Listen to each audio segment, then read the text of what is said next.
Seeing dejected kids go to school on a nice, sunny day. What a relief knowing I would never have to wake up at 6 a.m. just to play Cookie Run in class rather than my bed ever again.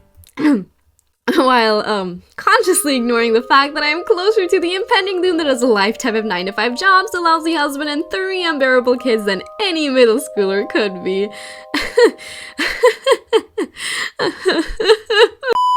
Graduation. A ceremony held to acknowledge the fact that you have suffered for over a decade of your life just to get a fancy looking piece of paper.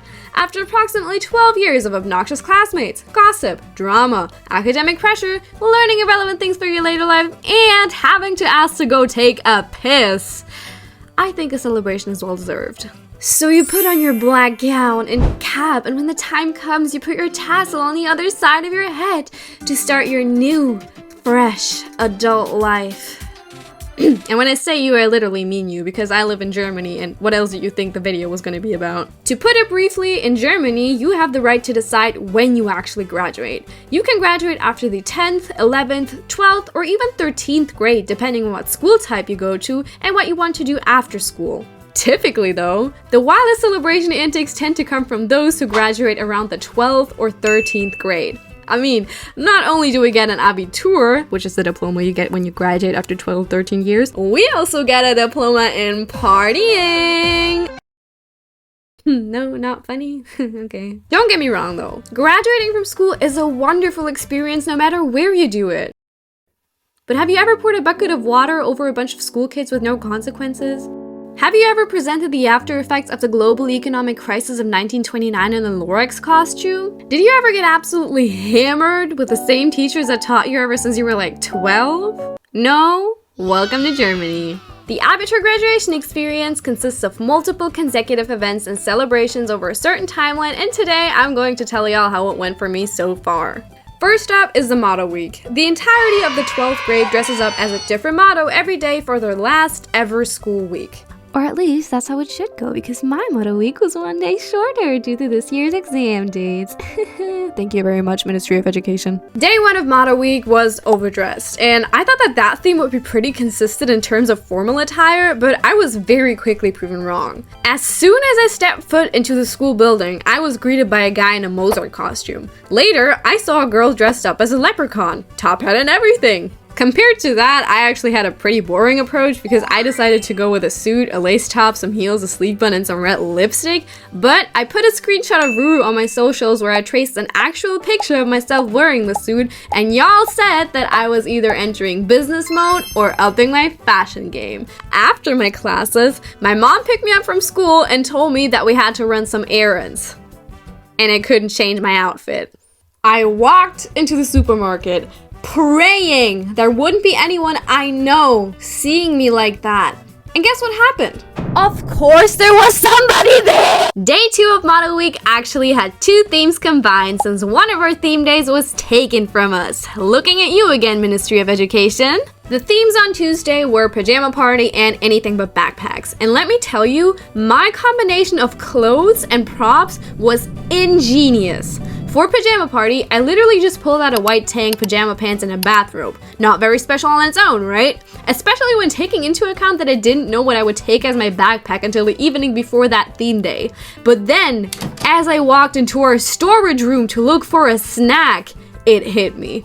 I saw an almost empty cereal box which had the perfect size for my iPad. I was walking around in a janky ass pajama and a cereal box in hand all day, and the faces people made when I pulled up my iPad from that cereal box were priceless. I'm sorry, but that was prop usage at its peak.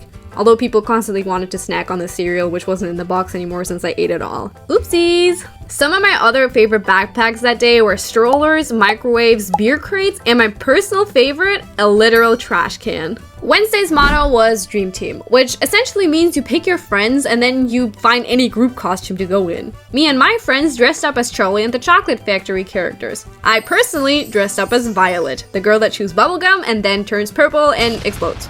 I saw a lot of really cool costumes that day, the entire Mario franchise, Alvin and the Chipmunks, Minions, SpongeBob characters, but our costume was so good that it actually ended up on our school's Insta page for a day. Although, there was one thing that confused people quite a lot.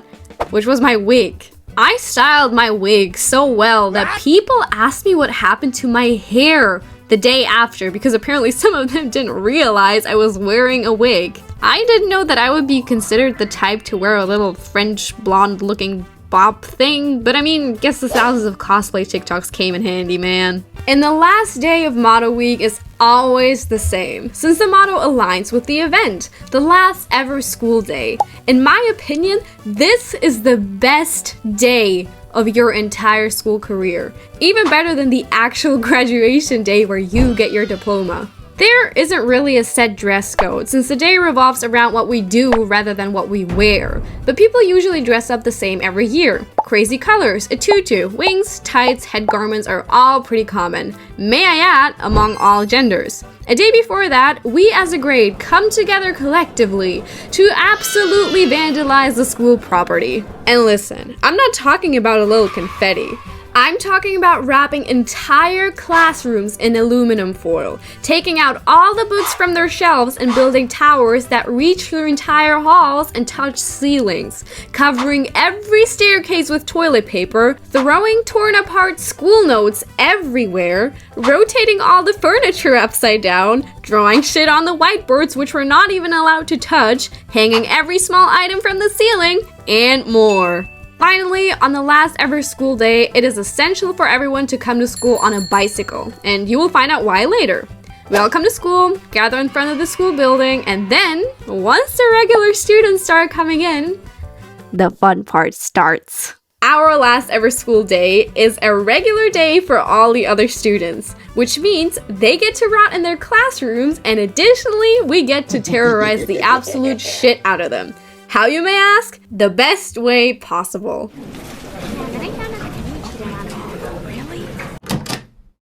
Abitur 2024. You better remember us.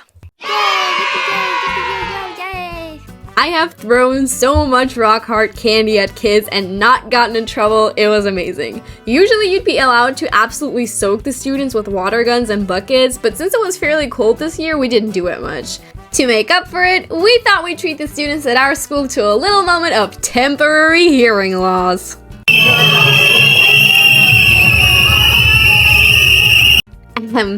After successfully tiring ourselves out and getting the 11th graders to clean our mess up for us, we got our little Abitur certificates and we all went home to rest. Psych! Remember how I said the bicycles were relevant? This is by far the best tradition. Upon getting the certificate, the entirety of graduates in a city, so not only our school but all of the other school graduates too, built a giant bicycle brigade and wheeled through the city. Imagine driving to work and seeing over 300 ridiculously dressed idiots pass by on bicycles. The destination of this amazing bicycle parade is usually a little secluded party area. In our case, it was near a lake. And what do you think Germans do on their last ever school day in a secluded party area?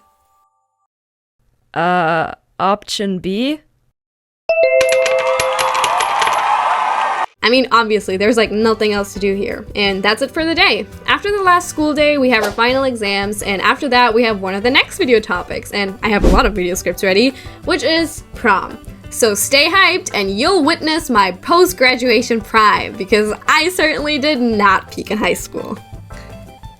Hello, it feels so good to be back, guys. Most of my exam stress is now finally over. I have one more exam left in June, which is math, but we're gonna rock it, we ball. And I'm glad to say that every time I had some free time that I would spend it on writing down some script segments, and I feel like this is the video that would be fitting the most to post around like this time of year where we as German students are graduating, and perhaps post this as a tribute to us and let people celebrate us a little bit more. Anywho, I feel obligated to say that this graduation experience, as I have described it, does not apply to every student in Germany, obviously. I live in Eastern Germany, and this whole event differs from not only state to state, but also city to city, so you won't find the same event everywhere twice. Other than that, I know that the majority of my viewership is not based in Germany, so I would actually be very curious to hear about your graduation experiences. And if you haven't graduated yet, that's like no problem. You can tell me about your school experiences or how you imagine your graduation to be. And I'm really excited to read your comments because that's probably the best part about being on YouTube, just creating a little community and, you know, just, I don't know. That's it for today. I hope all of you liked the video. I thank all of you sincerely for watching it, that's for sure, because your guys' views actually help finance my driver's license, so it seems that I owe all of you a ride sometime, but either way, that's it for the day. Thanks again for watching, and adios!